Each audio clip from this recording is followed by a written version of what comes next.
Hey everybody, it's GoblinX and welcome back to more Magic Arena. Today we have my first draft of the Adventures of the Forgotten Realms. Technically not my first draft, I have done a couple of these, but unfortunately the newest update on Arena messed up my recording program to where it wasn't even capturing the game properly for those first two drafts, so a bit of a frustrating start of the format to me, but the drafts themselves were quite fun, and I think the format is shaping up to be pretty cool with the new mechanics. We, of course, have rolling d20s for some randomness there, which is pretty fun. We have Venture into the Dungeon as a new mechanic that you can see on Planar Ally. When you venture into the dungeon, you go into the first room there. You get that ability, so the first time you venture, you'd gain a life. Next time, you'd scry one. Next time, you would choose between getting a treasure token or stopping something from attacking. And of course, when you first venture into a dungeon, you get to choose between the three dungeons which ones you want to venture into. So that is the biggest new mechanic, is venturing into the dungeon. Very interesting mechanic there. But there's also classes, as you can see with that wizard class card, which are these enchantments that you can put more mana into throughout the game to level them up into more powerful kind of static abilities to kind of build your deck around. So a lot of cool, fun mechanics in the format, but we're just going to take the rare out of that pack, the Lair of the Hydra. Fantastic card here. All of the man lands are the lands that can turn themselves into creatures, because they give you a land that also turns into just a massive game ender late in the game. So very happy to scoop up a Lair of the Hydra and see where we go from there. So here our rare is a treasure chest. Definitely a pretty random card, but could be a lot of fun to be rolling that d20, see how it goes. If we get I think we actually don't want a 20 with this card unless we've drafted a good artifact, because just searching our deck for one card is probably a little bit weaker than gaining 3 life and drawing 3 cards in limited. 10 to 19 is where you have a lot of fun with this, but creating 5 treasure tokens, not the best most of the time. Treasure chest, probably not that great, but can be a pretty fun card, so I think I'm just going to try it out here. We're early enough in the format. I'd like to give a lot of their rarer cards a shot, because they are the kind of cards you play with a lot less often than the commons and uncommons, the kind of bread and butter stuff of the format. So happy to just try out a treasure chest here, see how it does. So in this pack, we've got some great removal. We have Grim Bounty, 4 mana to destroy a creature, planeswalker, and create a treasure token.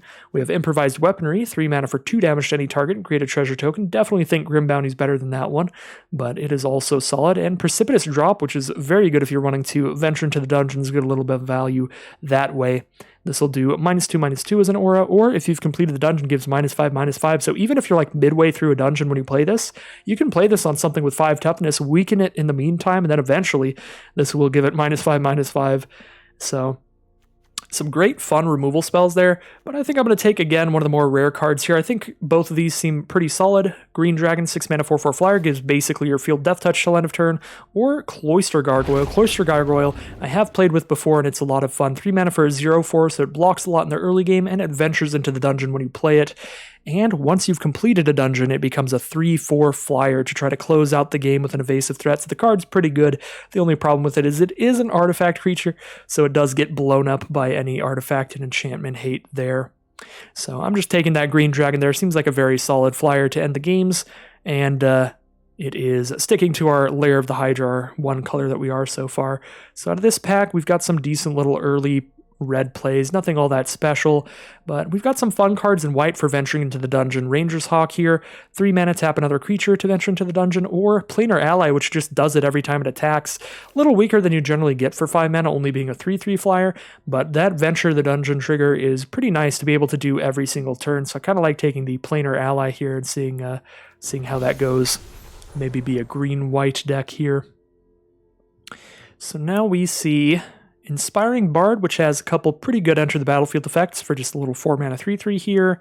Circle of the Moon Druid, a 4/2 during our turn, or a 2/4 during our opponent's turn. So decent at attacking, decent at blocking at the right times. We have Manticore that can finish off a creature that's been dealt a couple damage. Nice little flash flyer as well, which is cool. Eyes of the Beholder's kind of expensive removal, but it's still removal that can kill most things. So some decent cards in green-black there. I think I kind of want to try out Contact Other Plane here, though. 4 mana for an instant, roll a d20. No matter what, you're drawing 2 cards off this 4 mana instant, which is fine. but a lot of the time you're also scrying 2 or 3 and then drawing a couple cards, which is very good if you get on the lucky half of that card. So I'm going to scoop up a Contact Other Plane there, be a little open to being maybe green, blue, or green, white. We'll see how things progress here. Of course, there is a world in which we end up like white, blue, or even just not playing anything we've drafted so far. It just depends on what is by far the most open looking. So here we have Celestial Unicorn, which is interesting. Green and white have a decent amount of life gain in this set, so can be good in that color scheme. Ingenious Smith is good if you have a lot of artifacts, because it gets a +1/+1 counter whenever you play one. It also works with treasure tokens if you have anything that produces those, which is good. So like Treasure Chest, if we get 5 treasure tokens, that's kind of cool. But it only triggers once per turn, so I guess it'll only get 1 counter. Kind of seems like a fun build around, so I think I'll take the Ingenious Smith here, which also lets us search our top 4 for the best artifact among them when it comes into play and throw it into our hand. So good in like a deck with a lot of equipment or artifacts in general. So now we have Purple Worm, which is very expensive, 7 mana for an 8/7, but it does have Ward 2, so it's a little harder to target it with removal than usual. And if a creature died this turn, it only costs 5 mana instead of 7. A 5 mana 8/7 is a pretty big game. It doesn't have any form of evasion though, so it's not fantastic. I do like the Arborea Pegasus quite a bit, but I want to try out a big old Purple Worm. Let's just go for like a rampy classic green deck here, some basic stuff. So we have a +2 mace here if we do green-white, and we do want a lot of equipment with our Ingenious Smith. This is a solid card, a little bit slow, costing 3 to equip, but that +2/+2 buff is pretty big late game, making your 2/2s 4/4s to trade up into better creatures from your opponent, and so on and so forth. The Herd Gorger's fine at the top end of green decks if you have a lot of life gain payoffs like that 3/2 Unicorn, but we've got a lot of expensive cards right now, so I want to take something cheaper here. Yeah, kind of like the Knoll Hunter, that seems fine to me. 2 mana for a 2/2 with Pack Tactics. It gets a +1/+1 counter when you're attacking with creatures with power 6 or greater. So Pack Tactics is kind of the green-red mechanic of the format, giving you bonuses and buffs when you're attacking with creatures with power 6 or greater. So I want to get some more early game cards in this deck, so Knoll Hunter seems fine to me. I have played with that Loathsome Chimera before, that 5 mana 6/2. Just don't like how low toughness it is, how easily it trades off, even if it does have the ability to come back from the grave throughout the game.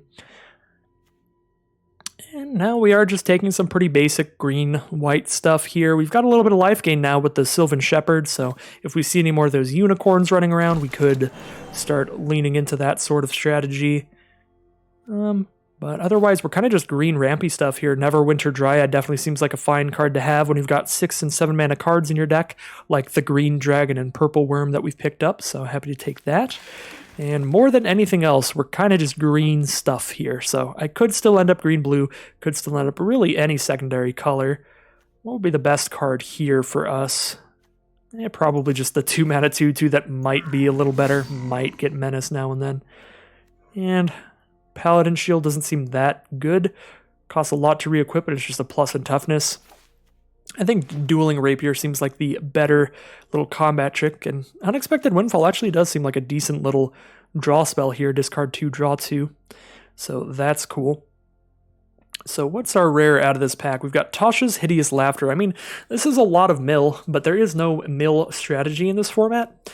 This is just about the only mill card I can think of in the format, so kind of need to get a couple of these or some ways to bring it back from the graveyard to completely mill your opponent out, but it does mill for like 10 to 14 cards on average in Limited, somewhere around there. So it is a big mill spell. That being said, I'm not going to really hop on that train because there's just not enough mill to support it in the format, I feel.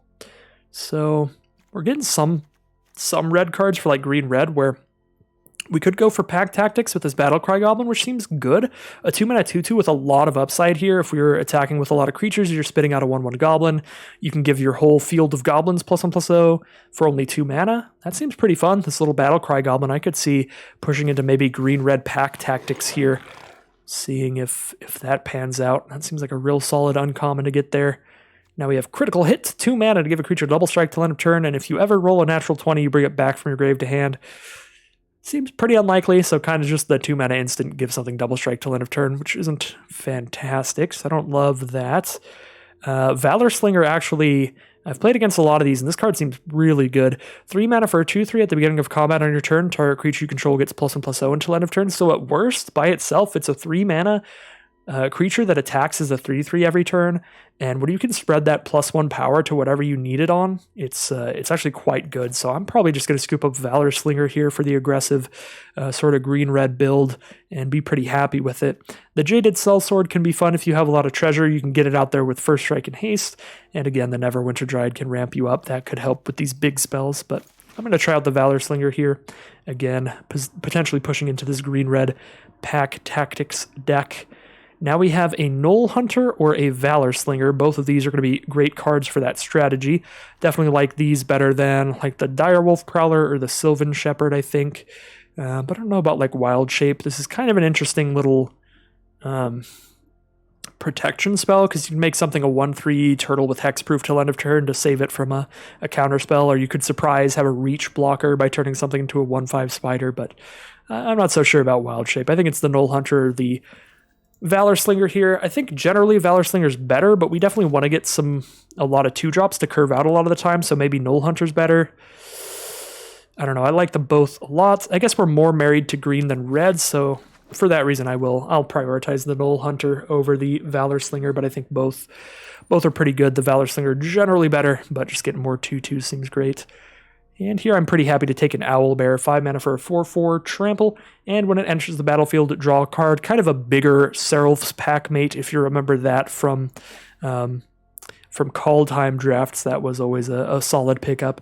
I do think Plundering Barbarian is a lot better than it looks. There's actually a decent bit of artifacts in this format. There's a lot of random stuff that you wouldn't think is an artifact that is, like Cloistered Gargoyle. If your opponent's playing any of those, you can just play your little Plundering Barbarian, 3 mana 2/2, and blow up their Gargoyle. That's always a fantastic time. So Barbarian is pretty decent, but I think the Owlbear is probably better.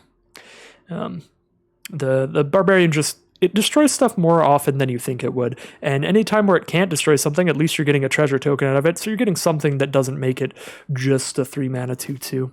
So that's cool. I think I'll just take another Neverwinter Dryad here, ramp up a bit.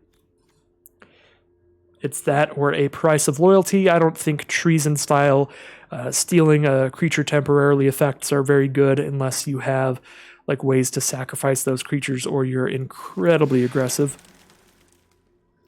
Another green dragon seems fine to me.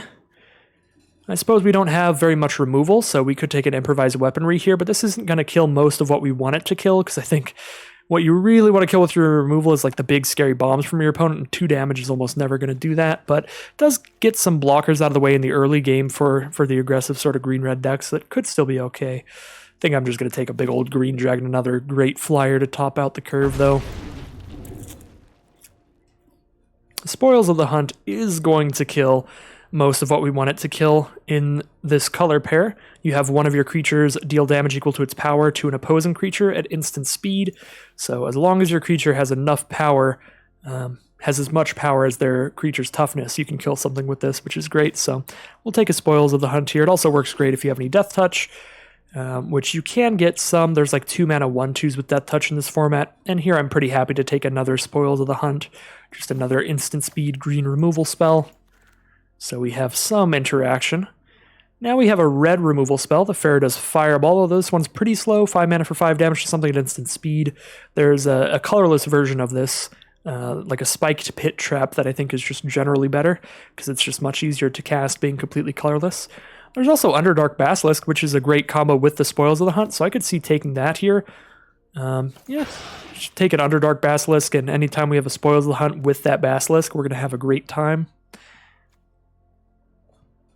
Even Spare Dagger is potentially a really good combo with our Underdark Basilisk, and I don't know if we want 3 Neverwinter Dryads. I'm not even sure I'm going to be playing the first 2, so take a Spare Dagger here. Maybe we can throw a dagger at something with Death Touch with our Underdark Basilisk.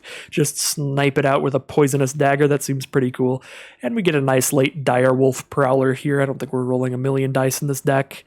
And we're hoping for more like 2/2s at 2 mana than 1/3s. So this helps trigger Pack Tactics pretty well by being a 4-power attacker during your turn. So I think I'm going to take Circle of the Moon Druid here. Although, yet again, as I've been saying, the Plundering Barbarian has got me a couple times. So maybe we're supposed to take that. I don't really love either of these. They're both sorcery speeds, so they're not like combat tricks or anything. I guess the Compelled Duel does help trigger pack tactics. We do get a last pick improvised weaponry we might play. Ooh, we get a nice green rare here. Froghemoth. 5 mana for a 4/4 trample haste. You don't have to say anything else, and that card's already limited playable. But when it deals combat damage to a player, exile any number of cards, or not any number, exile that many target cards from their graveyard. Put a +1/+1 counter on it for each creature exiled this way, and gain a life for each non-creature card exiled this way. So this just gets even bigger than a 5 mana 4/4 trample haste if your opponent has any creatures in grave, which is absolutely fantastic. Very happy to scoop that up here. Other cards in this pack, nothing great in our colors, maybe an Earth Cult Elemental for the top end, but we've got a lot going on there, so probably just another Basilisk or a Shepherd. Off color, there's some great stuff. Grim Bounty to destroy something, Minimus Containment basically destroys something, turns it into a treasure for only 3 mana, which is also fantastic, so really great removal off color in that pack. So we have another Valor Singer here. I just realized I kept calling it Valor Slinger, but it's Valor Singer. And another Spoils of the Hunt. So it's definitely between those two, I feel. We have 2 spoils right now. We have 3 instants, 2 sorceries. So we have 2 spoils. With like Compelled Duel, I really don't want to play as removal. Improvised Weaponry is not very good. I still feel like our removal is just not great. So I kind of want another spoils, but the Valor Singers are so solid. Now we have, there's the Spiked Pit Trap I was talking about, which is basically the colorless version of the 5 mana red removal spell. It's a 5 mana removal spell that does 5 to a creature in any color. So I think it's just better. But yeah, that card's very solid. Other than that, a big old Earth Cult Elemental, but we got some big stuff. Underdark Basilisk, Prosperous Innkeeper. This gives us a treasure token. It's only a 1/1 for 2 mana, but that treasure token makes it so we can play our 5 mana card on turn 4 or our 6 mana card on turn 5, which is always great. Yeah, I could see going for the Innkeeper here. And I'm pretty stoked about taking another Battlecry Goblin here, I think. Yeah, it just seems like a really good pack tactics ability if we can ever trigger it, although alternatively the Hobgoblin Captain is another good pack tactics ability. This one's a 3/1, so it puts a lot of power on the board for your pack tactics cards, and if you're attacking with power 6 or greater, this is a 3/1 first striker for 2 mana, which is absurd. Of course, if you're not triggering pack tactics, this does trade for like anything in the world with only 1 toughness, but it is solid there. And there's another big old purple worm, but again, I think we're getting pretty aggressive here. I don't want to get a million high mana cost cards. I have enough for an aggressive pack tactics sort of strategy. Oh, wow. You're gonna give me this choice, and there's only 10 cards in this pack, so there's no way that I'm wheeling one of these. We have Targnar Demon Fang Knoll, which is basically the build around legendary pack tactics card. You know, it's like a green-red legendary creature that has pack tactics to give your whole field +1/+0, and you can double its power and toughness. Or there's Dragon's Fire, which is just great removal.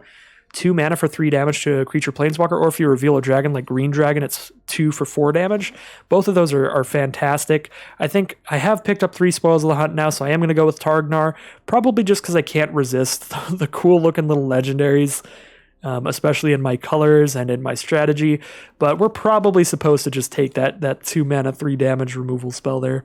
But that being said, we do get a Spiked Pit Trap here, so we do get more removal. This one does 5 damage, which is more than the 2 mana spell would ever do. That being said, the 2 mana spell only costed 2 mana, so that is definitely arguably better in most situations. All right, nothing for us here, just a burst of speed, a boots of speed, I should say, or a hill giant. Suppose I'll take a hill giant, but again, we've got a lot going on in our very high mana costs. What on earth is this? Well, it's certainly chaos. 4 mana for a 4/3. When it attacks, roll a d20. You can either exile the top 1, 2, or 3 cards of your library and play them this turn. Seems fun to me, seems fine to me. How's our curve looking? Yeah, we're very open on 4-drops, so let's slap a Chaos Channeler in here and just see what happens as we roll the dice.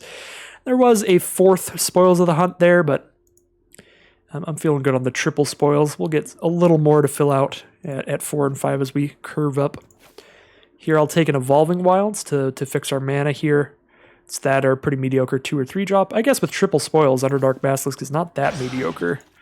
So we could try that out there.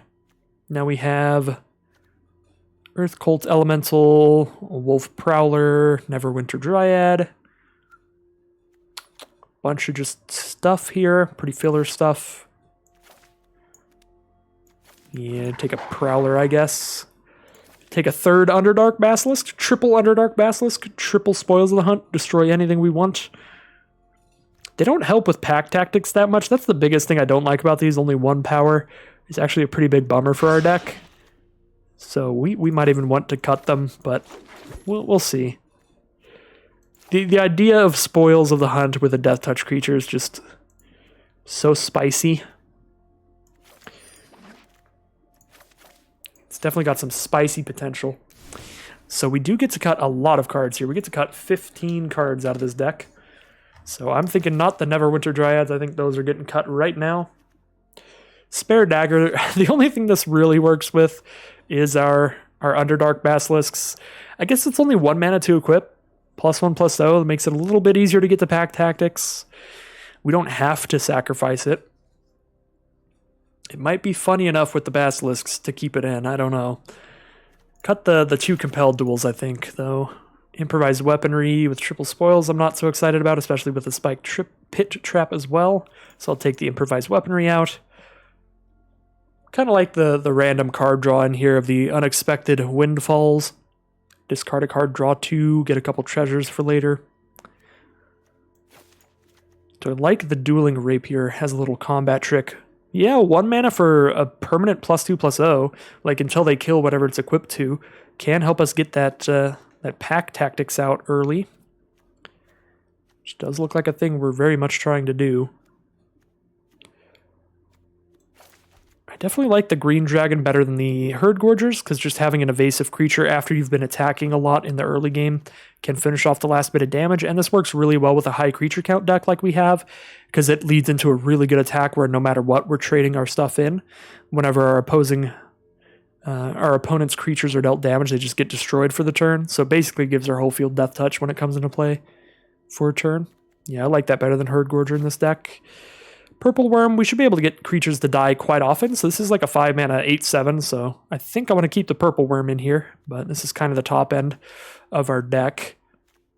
We have 23 creatures, probably should cut some more creatures here.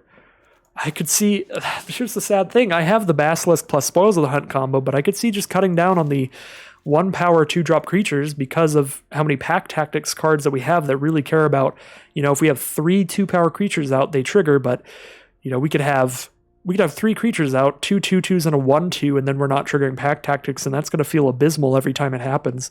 So that is one thing definitely hindering how much I like these 1-power creatures like the Innkeeper and the Underdark Basilisk. And Direwolf Prowler definitely feels a bit slow, but I suppose the Sylvan Shepherd, we have nothing that cares about life gain in our deck, because we're not green-white, so we have nothing that triggers off of it, so maybe keep the Direwolves over that. Cut that Shepherd here. This would be 4 cards to cut. This would be 5 cards to cut if we cut all of those. If we cut 5, we still have 17 creatures. Then we still need to cut 4 more cards. Well, maybe we will cut the Windfalls then, the Spare Dagger. I do like the idea of this Rapier. It can be a combat trick that leaves behind inexpensive equipment, but an equipment nonetheless. Or alternatively, it just helps us get to pack tactics pretty quickly.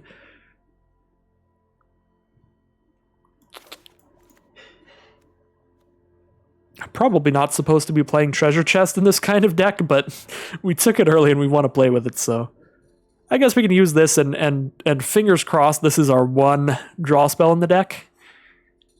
We're just hoping for a 10 to 19 every time. Use that as our draw spell instead of the unexpected windfalls. But even then, it's a 7 mana commitment, so it's really slow for an aggressive deck. I don't know if I actually get to play with the treasure chest I was trying to potentially play around with.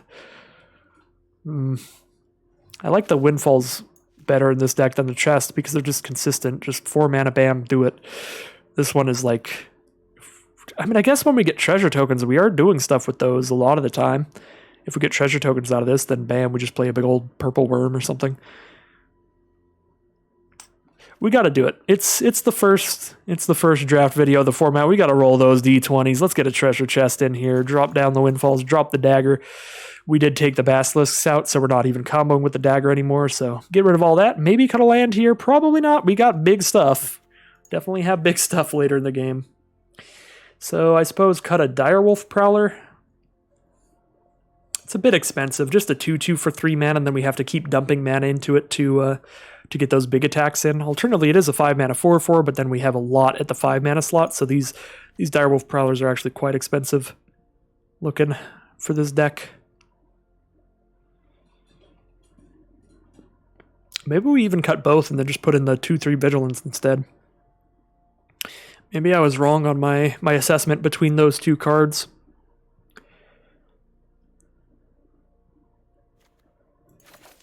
I'll just cut the 1 and keep 1 direwolf in here, but we'll see how I feel about that after I've played with the card a few times. All right, well, here we are. Green-red monsters, if you're going by general draft terminology, but if you're going by this format's terminology, green-red pack tactics, all about getting 6 power out as quickly as possible, triggering all these pack tactics abilities for huge value, getting in for a ton of damage with Targnar, buffing the whole field, Null Hunters getting +1/+1 counters permanently, Battlecry Goblins spitting out more creatures to attack with. Definitely some solid little Battlecry synergies here, and we've got a decent late game coming in with green dragons and purple worms, gigantic stuff, owl bears, and Froghemoths for some tramplers. So it looks like a pretty solid deck. We even have a layer of the Hydra. If we get flooded out, we can start attacking with a big old Hydra land. Seems like a good time in general, and we have 1 treasure chest in here because I want to roll D20s. Don't at me. Don't ask me about it. It's in the deck. Don't worry about it. It'll be okay. I promise.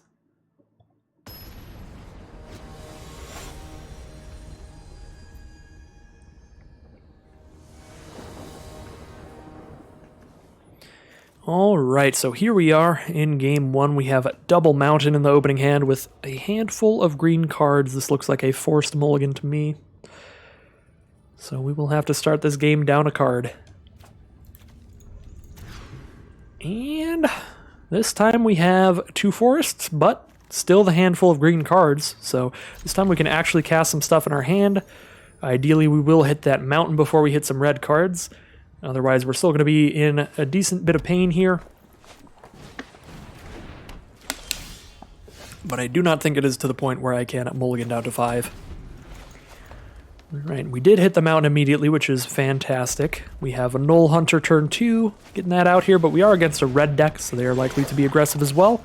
We're probably going to be trading creatures off aggressively enough that neither of us is going to have a particularly easy time making it to pack tactics. They are red-black here, dropping down a vampire spawn that drains me for 2 life, and it's a 2/3. So we can play our Circle of the Moon Druid, which is a nice 2/4 blocker here, so it blocks their creatures well, and it's a 4/2 during our turn, which means if we want to trigger pack tactics, we can do it next turn. Just attack with both of these, and we'll be attacking with a 3/3 and a 4/2. And there's a Clattering Skeletons from our opponent, a 4/3 that ventures into the dungeon when it dies. So here's our mountain. We have a Froghemoth here, which is going to be really good if we get some cards in their graveyard, so I'm definitely considering the Inspiring Bard to buff our creatures and send in an attack here. Circle of the Moon Druid kind of trades for whatever. If we buff it, it's still going to trade for Clattering Skeletons, so I kind of like buffing the Null Hunter. That'll be a 4/4, then when it attacks, it'll be a 5/5. By being a 5/5, they have to double block it, but I suppose they could double block it with these two. And then I still trade 1 for 1. Yeah, I don't have a particularly great attack, even with Inspiring Bard here.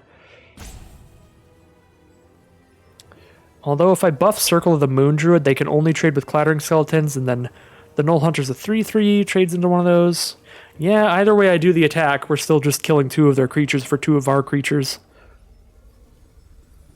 So I don't think a Inspiring Bard attack's going to do much for us, but it gets creatures in the grave for the Froghemoth, so I think I'm supposed to do it.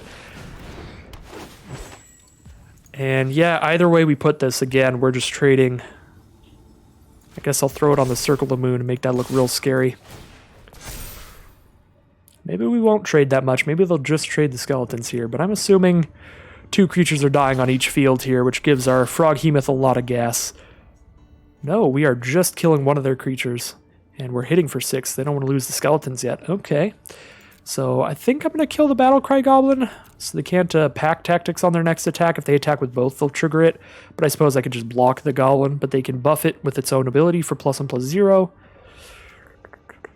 Yeah, I'd rather kill the Goblin. They can keep the 2/3 around. I think the Goblin has enough good abilities that it's a little better than the 1 more toughness the Vampire Spawn has. Our opponent also has a Bag of Holding out. It's a very good mana sink once they run out of things to do. This will make sure they keep drawing better than us by filtering through the cards they're getting, drawing and discarding them. Even if they're discarding decent cards, eventually they can sacrifice the bag to put them all back in hand, so pretty good stuff there. Don't love that my opponent has all their mana up, but I don't think that means that I just play nothing this turn. I think I still just play Froghemoth and send on in. That'll be a 5/5 on attacks. I guess they could double block it. If they do, they take 7. We've got a green dragon coming up next turn. If they double block it, we're only killing 1 creature, so we just kill the skeletons. Hit them for 7. They have a 2/3 left over.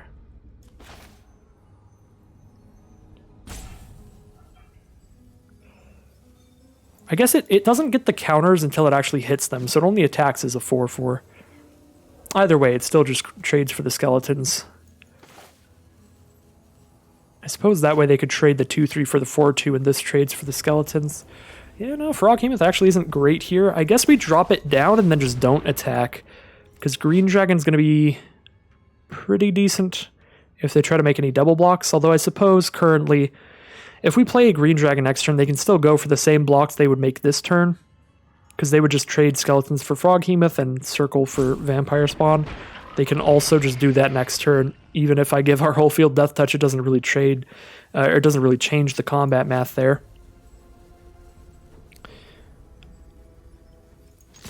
Yeah, I definitely don't love sitting back in this deck, so I think we just send in. See what we can't get off the board here.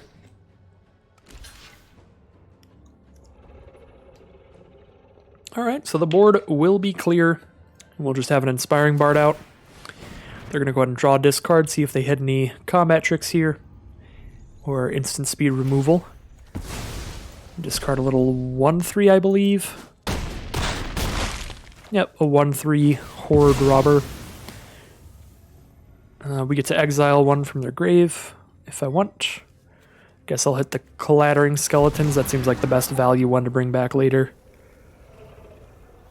on an empty board.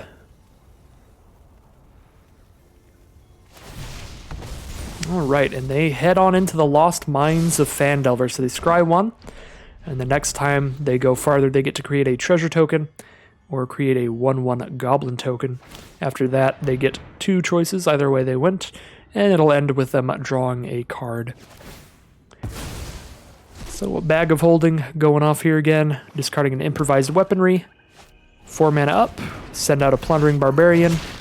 We don't have any artifacts for them to kill, so they just get the treasure token out of it. And with only a 2/2 out, we get to send in with our 3/3, put them down to 9. And we'll get a nice big evasive dragon out here. Start hitting for 4 damage in the sky every turn. And they don't have a way to kill it in their Bag of Holding, so they'll probably have to keep digging. A black dragon will kill our Inspiring Bard and trade with our green dragon. That does put the field right back in their favor here. They get to leave behind a 2/2 and a Bag of Holding if I send in an attack here. So I think I just play our Knoll Hunter and pass the turn. That way I can hold off on attacks until next turn. That being said, though, they can if they draw a mana, draw a land here, they can sacrifice the Bag of Holding to put their 2 damage spell into their hand to use it on the Knoll Hunter. Looks like they do just draw into a way to kill the dragon anyway, so now they kill the dragon instead, and they have just a great position in general without pulling out the 2 damage removal improvised weaponry. So, yeah, that looks like might be over for us here. We're going to have to draw something pretty good. Now that they have a treasure token from the Grim Bounty, they can sacrifice Bag of Holding and cast the 2 damage removal spell next turn. We have all the mana they need to afford that. They can even sack the Bag of Holding and then play the Swamp they just exiled. And then by playing the Swamp, they'll have the mana to do the 2 damage thing. But it looks like they just want to keep drawing, discarding. Definitely a Bag of Holding game here. Game's gone on late enough, I don't have any pressure on them. That the bag is going to solidify their position here. Just digging through the top several cards for the best stuff they can hit here while we're just drawing blind. So certainly showing off the power of that card. Definitely quite a solid one. Well, that wasn't a bad draw at all. However, they have lethal next turn if they realize it, if they sacrifice the Bag of Holding. So we can attack for 7 here. If they don't block, though, they can just immediately lethal us with that 2 damage spell, but I think we have to still just go for it. All right. Because I was going to say, I think the only way we're winning here is if we go for that attack here, because we chip them down to 6, and then we could maybe draw a removal spell if they can't deal with our stuff. But yeah, if they had just not blocked there, they could sacrifice the bag and then throw the 2 damage at our face. Now if they throw the 2 damage at our face, we go to 2 life, so we're still alive. If they throw the 2 damage at our Direwolf Prowler, we can buff it up, so then they can't attack us this turn. Although I suppose they could play a haste creature here that might kill us if they have a 3-mana haste creature. Or just a 3-mana creature, because they can give anything haste with the Boots of Speed. We'll see what they have.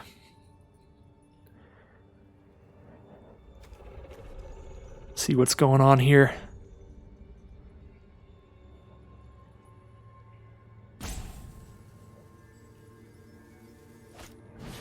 Magic Missile. 3 uncounterable damage. Just kill the Null right there. We can only hit them for 4 damage on the Crackback. 2 swings from the Black Dragon kills us. So that might lock it down here. We do have 1 or 2 draws that could get us out of this, but they're pretty few and far between, so just not looking great.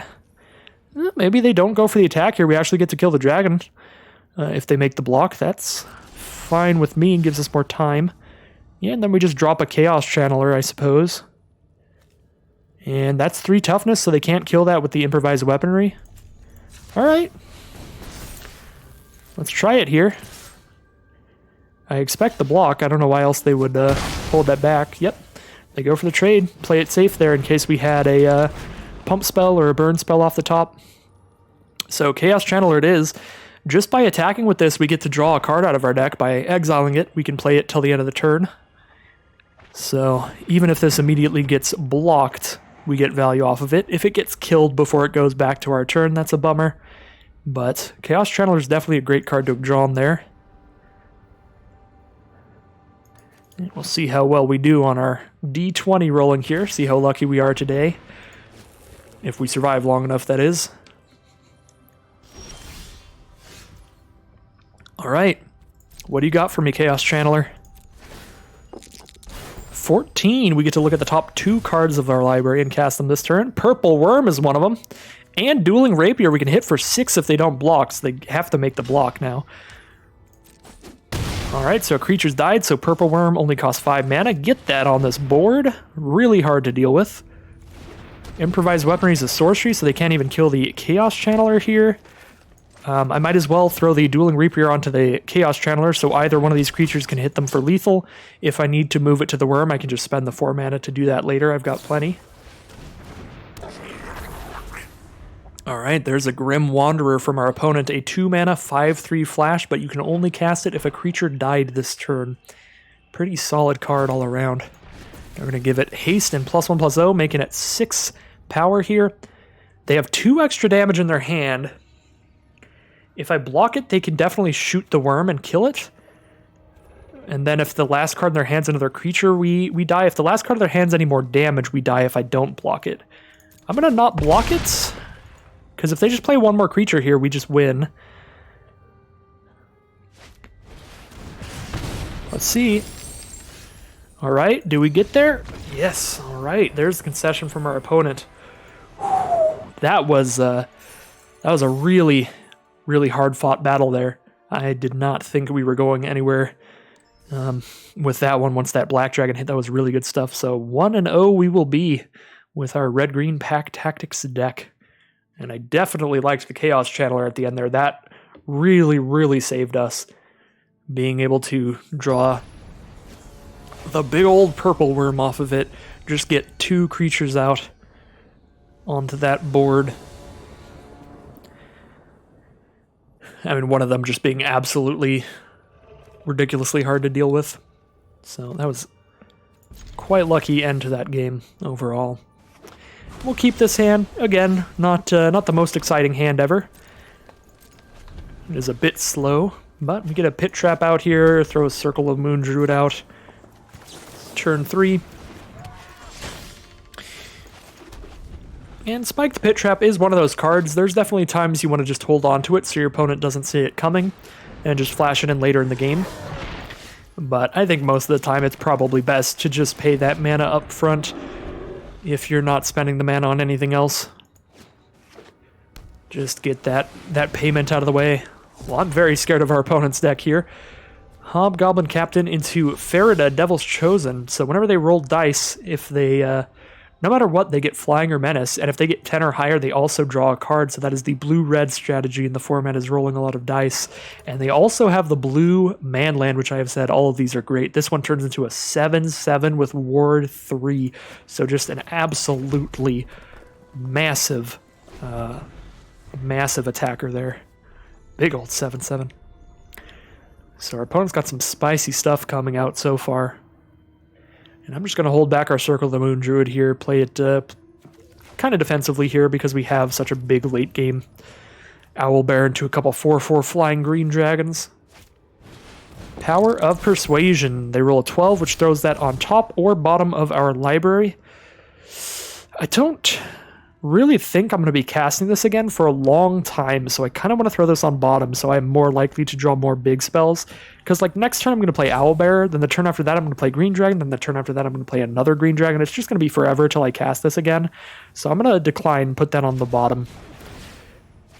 And that was a very good roll for our opponent, because that, instead of putting it back into our hand, puts it back into our library and allows them to draw a card with the Devil's Chosen. So that was not great for us. But here's our Owlbear. We could alternatively just shoot that Farida right there, but then we're not putting any creatures onto this board.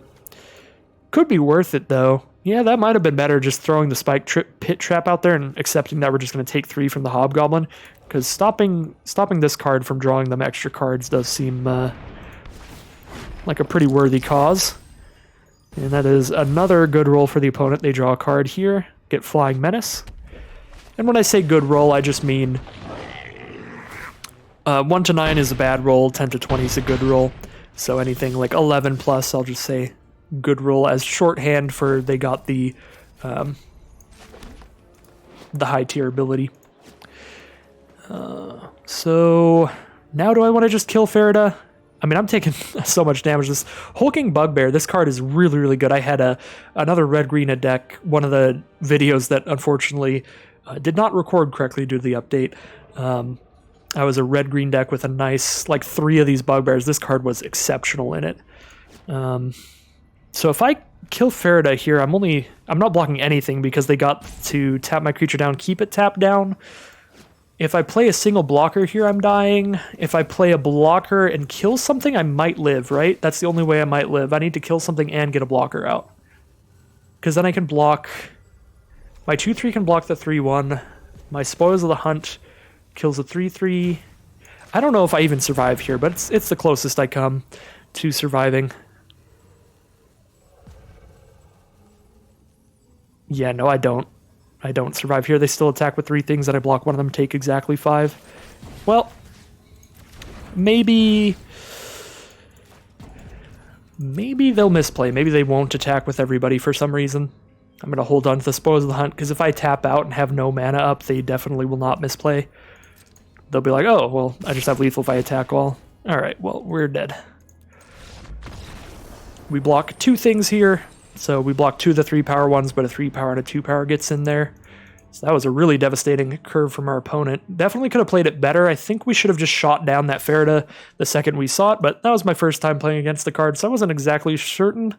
Does look like a good card at face value, but one of those things that you learn as the format progresses, just exactly how many like D20 cards there are in the format, how likely your opponent is to start rolling dice immediately after playing it.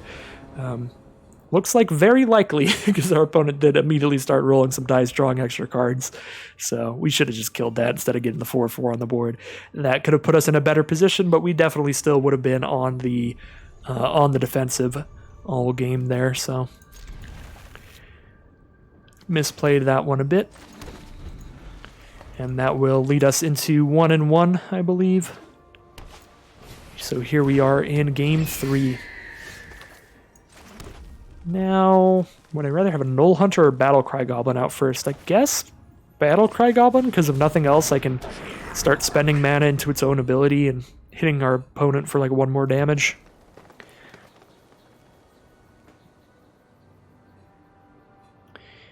But most likely either of these is just a 2-2 until we start doing pack tactics. We're not really going to do any other effects. Underdark Basilisk from our opponent does put a halt on things. I suppose we do have cards like Purple Worm in our deck, so we're going to have big old ridiculous attackers later, so it might be worth it to just get the Death Toucher off the board right now. We'll see if we get it off. Yep. Basilisk is going to get out of here. So we're kind of accepting that we're not going to be going for any major pack tactics plays here by ripping that out of here, but now we're leaning more into the Purple Worm doing a lot. And yeah, if they're just going to keep playing Death Touchers, then we might keep trading. If I trade here, I don't have any blockers anymore, which is a bit scary, just not having anything on the board at all. So maybe I should not attack here, just in case I need blockers on the ground. Because we don't know when we'll hit the next mana. Yeah, I guess I'll pass here. So I kept this hand because we had both colors of mana, two drops that we could cast. So no matter what happens, we have plays for turn 2 and turn 3. And as soon as we hit one land, we're all good. We got plays for a while. But it is definitely a hand with some risk. If we don't hit lands for a while, we're going to be in a pretty bad position. Opponent has a Delver's Torch here. They can start equipping that to venture into the dungeon every time they attack. Looks like we did hit the 3rd land now.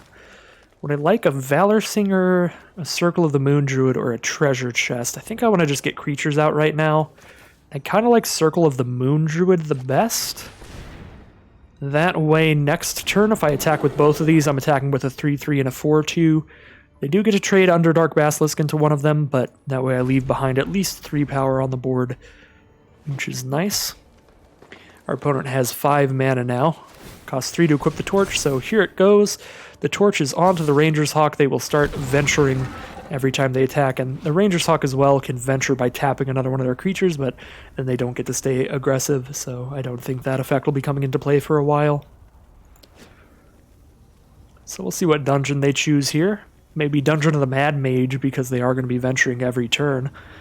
But Lost Mines of Phandelver is the most basic one, simplest one to just run into that most of the time. If you can't decide, it's almost never bad to just choose the Lost Mines of Phandelver.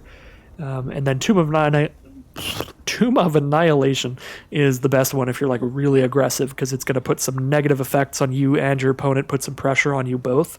So if your opponent's already under a good amount of pressure, then the Tomb of Annihilation can really amplify that. So Lost Mine of Phandelver is the choice. They get that Scry 1 immediately, then they get a Goblin or a Treasure, then they get a variety of abilities, and end it all off with drawing a card. Scry to the bottom. For the Scry, we take 2 down to 15. And I have hit the 4th mana here, so now I can play Inspiring Bard even, but adding any power right now doesn't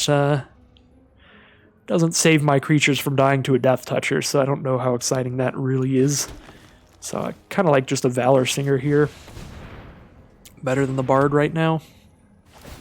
Make the Circle of the Moon Druid a really appealing card to kill, because I would rather they kill that than the Null Hunter, because the Null Hunter is likely to become a permanent 4-4 instead of a temporary 4/2 like the Circle of the Moon Druid is.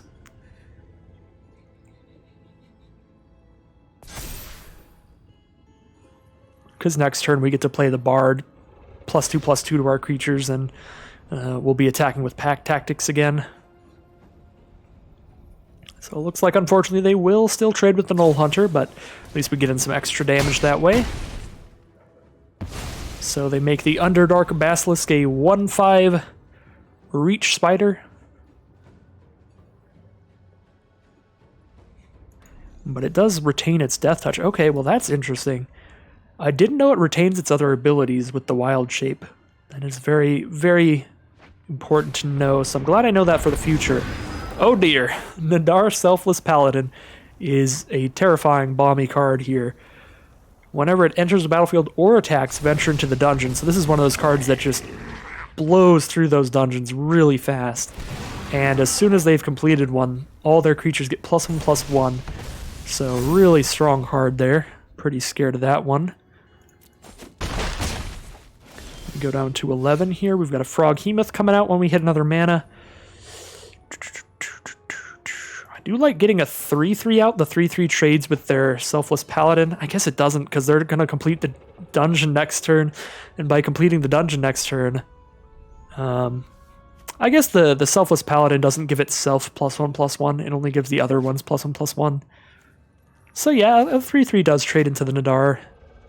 So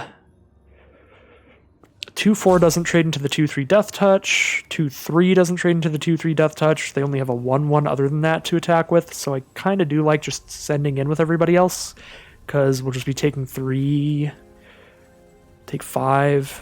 Yeah, I like going Inspiring Bard, and then just attacking with everybody here.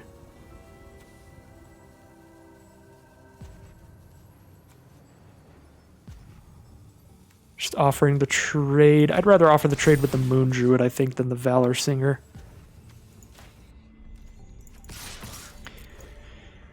If they just chump block, they take 4, go to 11.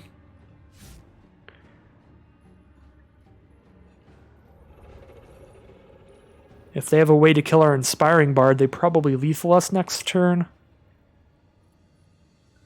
1, 2, 3, 4, 5, 6, 7, 8, 9, 10, 11. Yep, exactly 11 damage if they have a removal spell.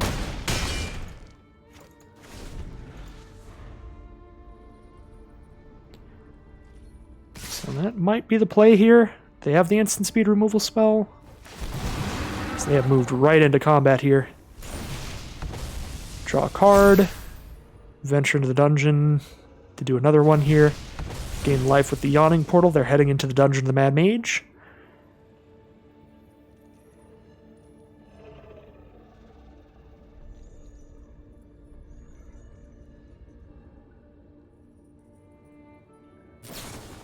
And there's the Hunter's Mark instant speed removal to close out the game there.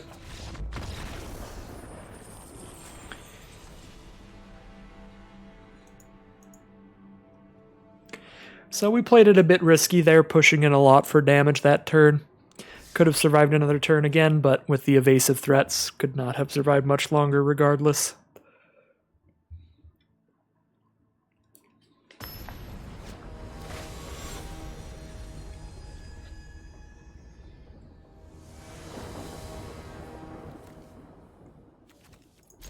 Alright, so here we are in round 4. 1 and 2 thus far. Gonna keep this hand. Bit of an awkward curve, just a 2-drop, no 3-drops here. But we've got both colors, we got 3 lands. And we've got a pretty great top end here with our good old Purple Worm. See if we can't get that out and rolling over everything as an 8-7 in the late game.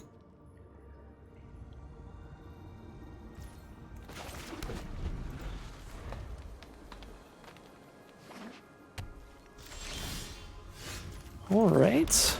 Dueling Rapier is not a bad draw at all. +2/+0 at instant speed. That makes the Null Hunter 4 power, like immediately. So we get really close to pack tactics. If we don't draw anything else to play next turn, I think I'm just going to slap it on there. Because then on turn 4, by giving it +2/+2 with Bardic Inspiration on our Inspiring Bard, we will be triggering pack tactics every combat, because we get to Bardic Inspiration twice in a row. So just start hitting for 4. Next turn hit for 7, because we'll give it +2/+2. That's 6 power on attacks, which means it gets a +1/+1 counter when it declares the attack. So definitely hoping our opponent does not have immediate removal, but if they don't, yeah, we're going to have a sweet turn here. Giving it +2/+2. Getting that pack tactics trigger. And now we have a 7/5 attacking on turn 4. They take it all, go down to 9. I think if they attack with this Soul Knife Spy, because they're down to 9 life, I'll just allow them to draw the card, so I can keep as much power on this board as possible to have a really good attack next turn as well with our second Inspiring Bard. If they don't attack with the Soul Knife Spy, I like that too, because then our Purple Worm will be castable if we draw a land. Alright, they don't attack, but they do have another creature here. Ooh, what is this? Sphere of Annihilation. Oh no, that just wipes my my Knoll Hunter off the board, doesn't it? Beginning of your upkeep, exile it. All creatures with planeswalkers, all creatures and planeswalkers with mana less than or equal to the number of void counters on it. Okay, so exile everything that costs 2 or less, so they exile the Shambling Ghast and the Knoll Hunter. So, I mean, we might as well get in with the Knoll Hunter here. The -1/-1 from Shambling Ghast doesn't really matter, so they're going to get a treasure token. They just chump block, get a treasure token. Pretty much is the play. Alright, well, we'll get a big old Purple Worm, I guess. We don't need to buff our Knoll Hunter.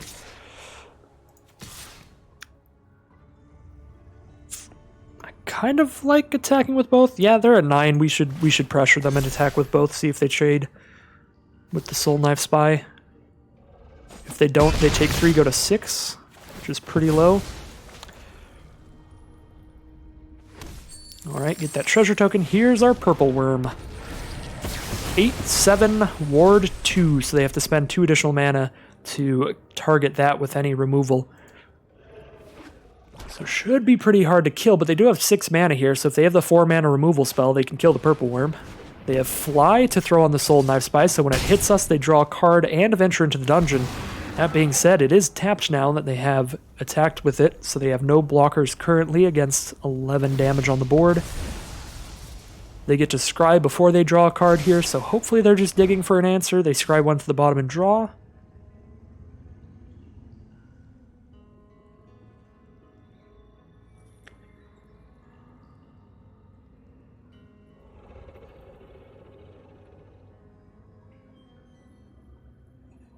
Four cards in hand, a treasure token here. Zombie Ogre is the play. They have 1 blocker. We can throw the Rapier onto our Inspiring Bard and hit them for 5. We can also just play another Inspiring Bard and hit them for 5. The Purple Worm is just going to get blocked here. Yep, I think we want to get this board wider and still hit them. So we hit for 5, put them to 1. They just scoop them up there.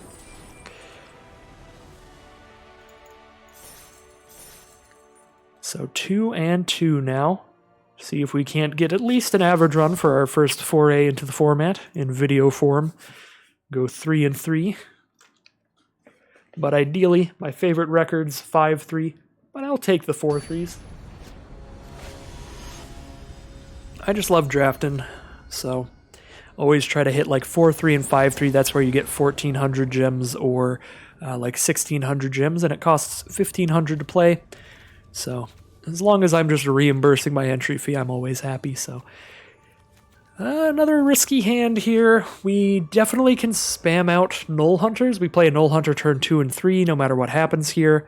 Definitely want to hit a mountain ideally, but if we hit any land, we have a Direwolf Prowler afterward as well. We're on the play, so potentially an aggressive start with multiple Knoll Hunters. Gonna keep this one, but the hands have definitely been a bit rocky here today. And so have the keeps, but it's definitely on me whether I choose to keep or mulligan. Alright, bam! Mountain, just get real lucky here. Do I play the Knoll Hunter first or the Battlecry Goblin? I'm going to put the Null Hunter out first here, actually. Just put that into harm's way before I put the Goblin into harm's way, because I think this is a little bit cooler. Look at that. Look how cool the Goblin token is. I want to get some of those out. So Lightfoot Rogue is the play from our opponent. I think these will probably just be trading, most likely. Although I suppose if I just play another 2-2, I can just wait. Yeah, that seems fine to me. I can just play the Null Hunter here, and the next turn I can play Battlecry Goblin and give it haste. Give it +1/+1/+0 and haste till end of turn, and then attack with all. Get Pack Tactics there. By getting Pack Tactics, each of these will attack as a 3/3. They can't block and kill it with the Lightfoot Rogue. This only has Death Touch during attacks. So yeah, Battlecry Goblin with haste next turn actually is pretty great. Just play this as a 4-mana 3/2 haste with a good Pack Tactics ability. There's Paladin class from our opponent, so spells we cast during their turn cost 1 more. And as they ramp this up, they'll give their whole field +1/+1, and then when their creatures attack, they get +1/+1 for each other attacking creature in Double Strike. Alright, this is a really good mana sink class. If this levels up far, it's going to do a lot of damage to us. Alright, so Dawnbringer Cleric, going to gain some life here probably. Yep. But that is a 1/3. A 1/3 will die to any of our attackers this turn. This is going to be a fantastic turn. I suppose they do get to kill our 1/1 Goblin, but they'll take 9 damage if they choose to do that. What an attack there. Alright, they do take the chump block there. Take 6 down to 15. Or actually take 7. Did my math wrong. They were at 22, now they're down to 15. Now they do have good blockers. Clattering Skeletons is going to trade for one of our 4/4s. Battlecry Goblin's going to trade down into a Lightfoot Rogue here. I suppose if I Inspiring Bard one of our creatures, we can save one of them. What would I rather save, the Battlecry Goblin or the Lightfoot Rogue?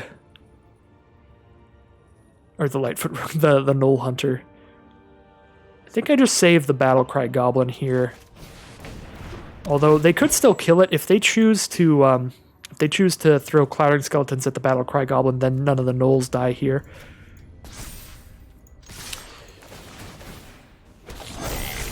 Yeah, they kill one creature here, and then the 2/1 just chump blocks basically, or trades with a Goblin token. Yeah, this is just brutal. This is Pack Tactics absolutely going off. They're down to 5 life now. They do choose to trade with the Null Hunter. They do get to venture into the dungeon thanks to the Clattering Skeletons. Death trigger. It's Death Rattle effect. And we've got a 4/4 haste to play next turn even, so we've got quite the board here. Even if they Wrath us somehow, just slapping down a 4/4 haste can put them to 1. Alright, level up that, and that looks like all they can do, so that is the concession from our opponent. A ridiculous start for the Pack Tactics deck, just loading on those triggers on turn 4. That was incredible. And now that I've seen that happen, I definitely know which to play first. I wasn't even considering the fact that because the Goblin can give itself +1/+0, you can just treat it as a 4-mana 3/2 haste with all of those abilities. So just always play the Null Hunter first, play that Battlecry Goblin later, because you might get the big turn 4 haste attack out of it like we did there. So again, here we have one of those risky hands, only 2 lands in hand, but if we draw more, this hand's wonderful. If we don't, we get to play Null Hunter and Battlecry Goblin, but obviously the Goblin's going to be a lot better if we're slamming that out hasting later. This hand's definitely not as good as our last one, even if we do get lucky, because we don't have enough creatures to trigger Pack Tactics early. We'll have to wait until we trigger something with Inspiring Bard, I think. But it's still good here. We have Null Hunter into Battlecry Goblin, then turn 4, Inspiring Bard makes that, 2/2/2. That makes it a 6 power attack if we get our 4th land by turn 4. We're on the play as well, which is where you want to be in an aggressive deck. Now we do have a 3-drop as soon as we hit our 3rd mana, and even if we don't, we get our Battlecry Goblin out at least. Lightfoot Rogue from our opponent. We get another Battlecry Goblin here. Alright, well, I guess we could just play another Battlecry Goblin next turn and then attack with all these. I suppose that'll trigger Pack Tactics. Another mana. Do I go for another Battlecry Goblin or a Direwolf Prowler? Kind of like going for Direwolf Prowler, because then if we hit a mana next turn, I can play another Battlecry Goblin. Although if we hit a mana next turn, I can just go Inspiring Bard, which is probably also quite good. I guess it's more damage if I do it this way. But if I don't hit another mana next turn, I do like getting multiple 1/1 goblins out of my attack. Yeah, let's just play a Battlecry Goblin. Make sure we're getting a beautiful attack next turn. So Veteran Dungeoneer, they have a 3/4 now. So the 3/4 makes our attacks less good. Because now the Null Hunter just gets blocked as a 3/3.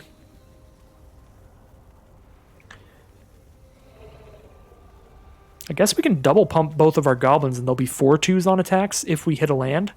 So if we hit a land, we're still sitting pretty. But if we don't, we have a little bit less good attacks. So I could Inspiring Bard here for a decent attack, or I can just double pump our goblins. But then I don't put anything else on the board if I choose to do it that way. Do I just let them kill the Null Hunter here? They kill the Null Hunter, and then they can trade into one of the goblins, but I'm going to spit out goblin tokens, and then I can just run out like a Chaos Channeler or something instead if I wait till main phase 2.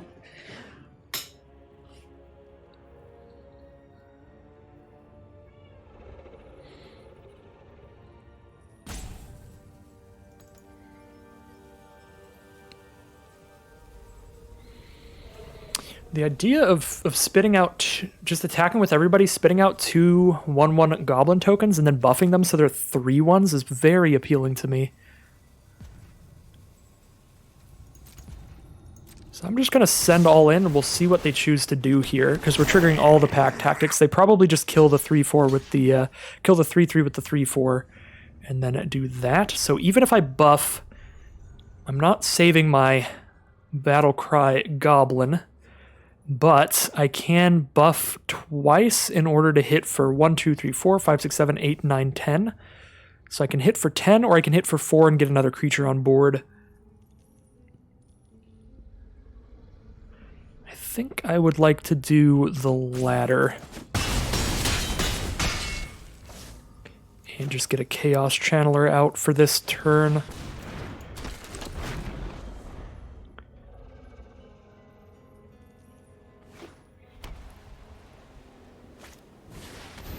Skullport Merchant. They can sacrifice creatures or treasures to draw a card for 2 mana.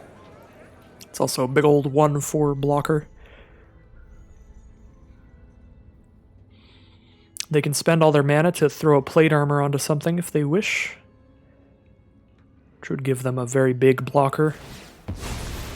Alright, 4/7 blocker. So now we're kind of waiting for our green dragon. Yeah, that is quite irritating. I suppose if we attack with Chaos Channeler, we dig for some lands.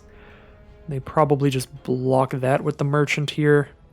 I can double pump the Goblin to kill the Dungeoneer, and we're really only trying to hit lands here, so I kind of do like just attacking with everybody here. They probably kill a 1/1 there, kill the Chaos Channeler there, but they could kill the Battlecry Goblin if they want, then I get to keep Chaos Channeler. Yeah, I think an attack's actually fine here, even without a pump. So we get 2 cards, come on, 1 land. We did get a Lair of the Hydra, so we will have at least 5 mana next turn. I definitely like that. Alright, the block to kill the Chaos Channeler. Okay, the block to kill the Battlecry Goblin. Alright then. So they're going to kill the Battlecry Goblin and a 1/1 Goblin here. So I could main phase 2 a 4 mana card, just get an Inspiring Bard onto the board, or a Direwolf Prowler. Or I can double pump and not play another creature. I think I want to play another creature. If I double pump here, I'm just dealing 6 instead of 2. That's fine, I just really want the Chaos Channeler around mainly.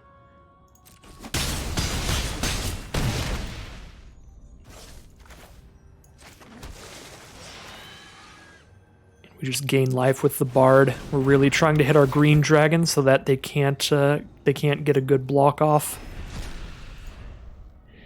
in an attack in the future. There's a Dawnbringer Cleric, gains some life. Put him to 13.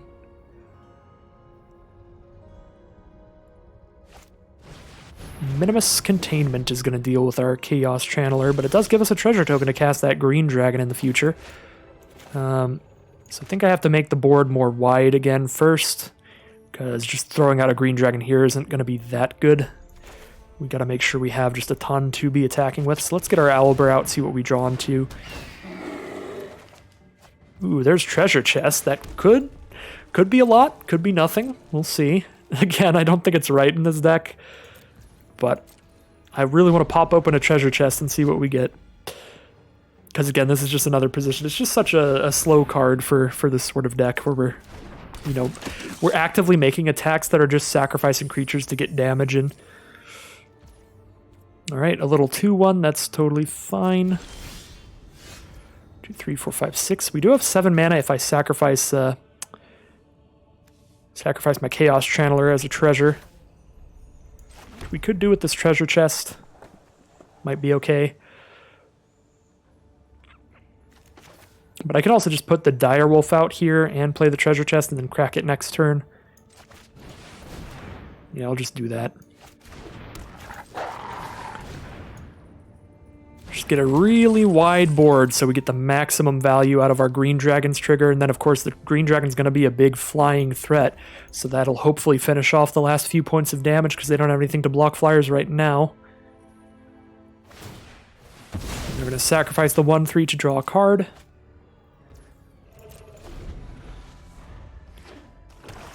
Play a land, Priest of Ancient Lore. Gains life, draws a card, and they can sacrifice it to draw another card, so very solid draw from our opponent. This card is one of the better white commons in the whole set, I think. This card has been very good every time I've seen it. Definitely like the Priest of Ancient Lore. They've got a Gloomstalker as well, so they have quite the board.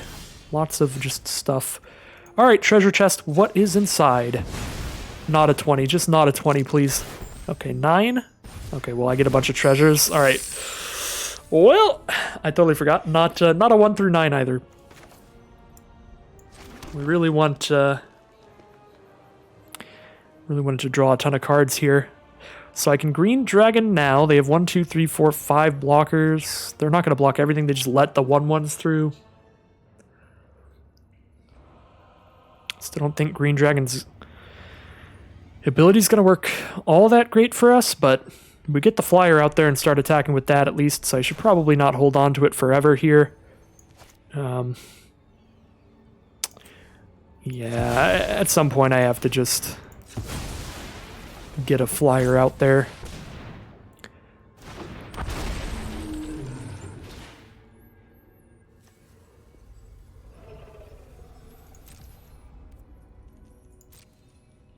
Attack everybody. We're at 23. We take 4, 5, 6, 7, 8, 9, 10, 11, 12, 13.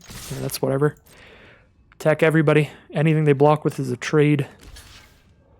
At worst. I don't know if they read Green Dragon's ability, because these blocks look really good for me right now. I'm very, very happy with these blocks.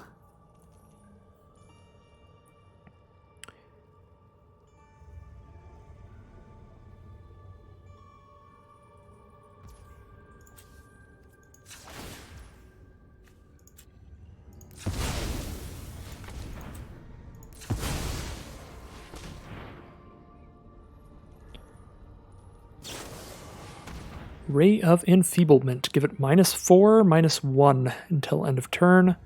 So that just dies. Okay.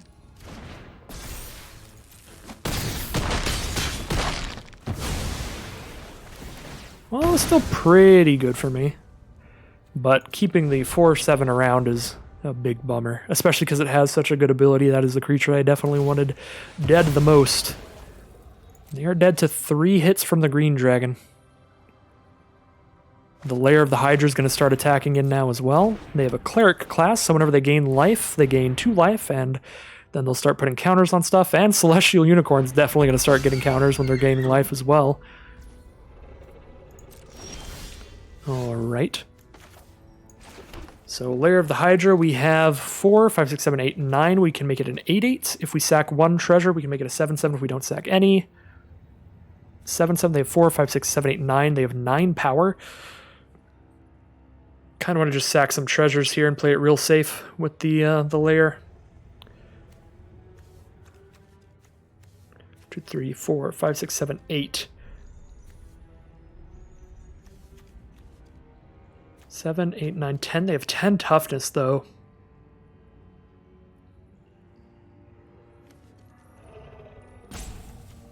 If I make it an 8-8, the only way they can kill it is if they block with everybody, and then I get to choose to kill the Skullport Merchant. And the 2-1. Because they go 4, 5, 6, 7 if they block with those two. So I think we make it an 8-8.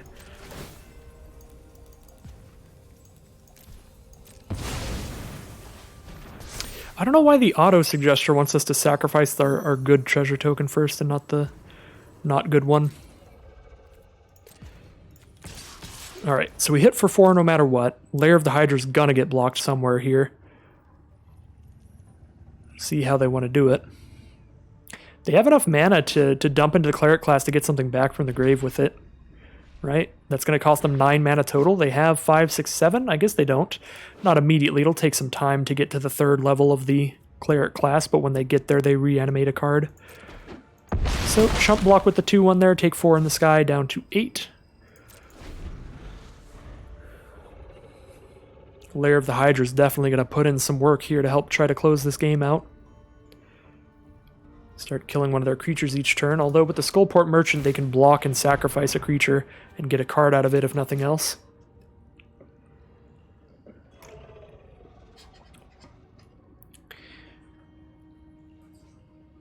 So the Celestial Unicorn now is going to block the Lair of the Hydra, I would suppose, and then they sacrifice it to draw a card.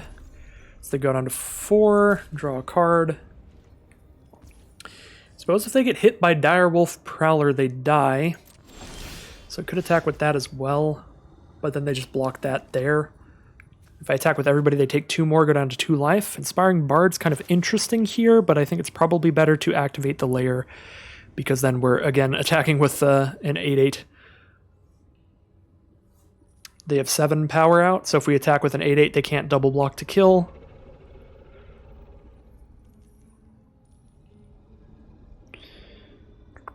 Inspiring Bard, we'd have enough mana to make the lair a 4-4 or the Direwolf a 4-4.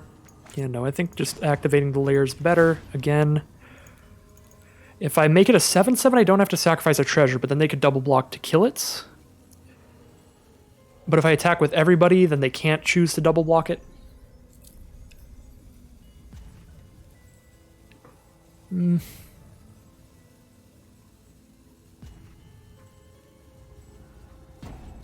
You know, I think if they want to double block to kill my Lair of the Hydra, I think that's actually good for me because I kill the Skullport Merchant.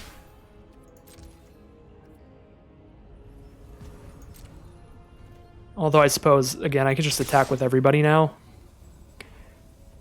Now they are forced to block one of these to not die. So they have to go chump block there and then block there, take 2, go to 2 life.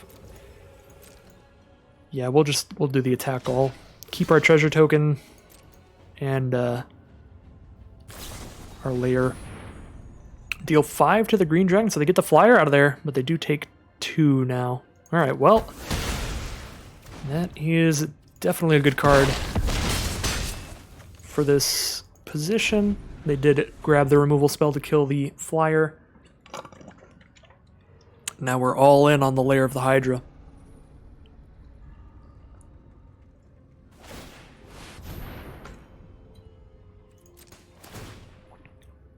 Cleric class triggers, return a creature from grave to battlefield.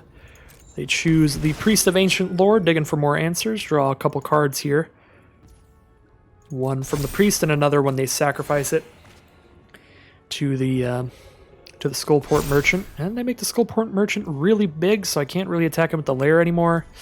This Cleric class, I think, is just going to get there now. Spoils of the Hunt is the draw, but I can't make something big enough to fight that Skullport Merchant and cast it in the same turn. I have to hold 3 mana up here, so let's see.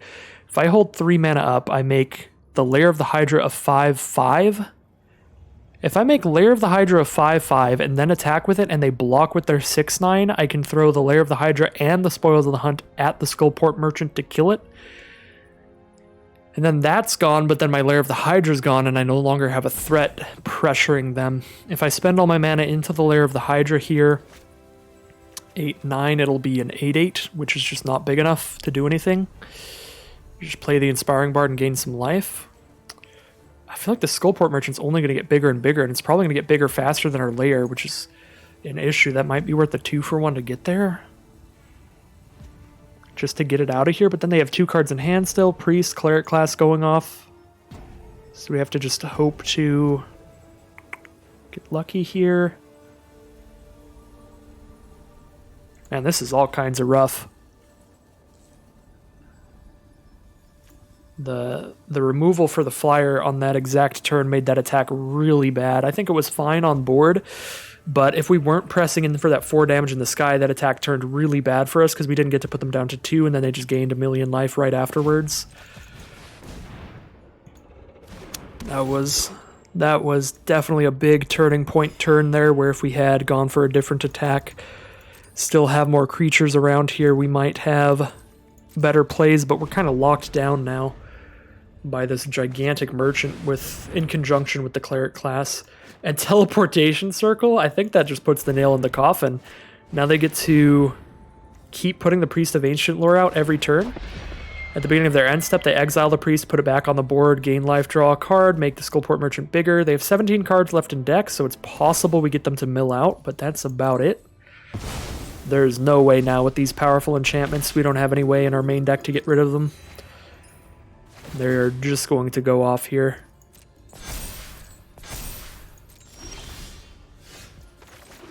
Well, Lair of the Hydra can be a 9/9 now.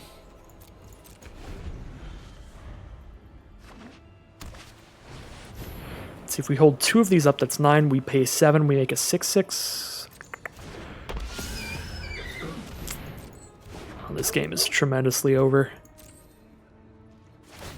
But we can hope they punt it away somehow by drawing too many cards.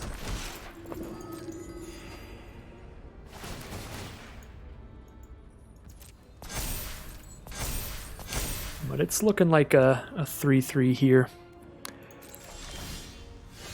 Cleric of the Moon Druid. It's a 2/4. Does not do a ton for us.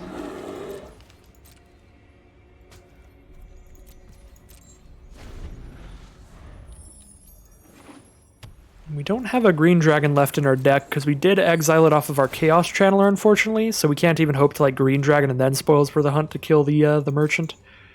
Oh, and the ward ability on it, requiring 1 more mana to spend on it, means my math with the Lair of the Hydra was wrong. I would need to leave a mana up for the spoils as well, so I'd have to spend 4 for the spoils, have that all left over. I'm just going to scoop them up. Now, there's no way they punt hard enough at this point to lose that one. Whew. That was a brutal game. Really powerful synergies on their enchantments there will lead us into a 3/3 average run for the first Premier Draft of Forgotten Realms video here. But I'll certainly take it. Definitely made some misplays and some punts. First time in the format. Definitely some learning pains here. But still did a nice average run. Not gonna 7-win them all for sure. So, if you enjoyed this video, or if you even watched to the end, thank you very much for doing so. I know that there are tons and tons of streamers and YouTubers playing the set right now. It's all new and fresh, so there are plenty of places to watch it, and I'm glad that you decided to watch it here. So thank you very much for hanging out, for watching the video. And if you enjoy the content, you can always like, comment, and subscribe. That'll let the YouTube algorithm know you're enjoying the draft videos and that you want to see more. And with that all out of the way, I'll see you all tomorrow for another draft of Dungeons & Dragons Adventures in the Forgotten Realms. Thank you.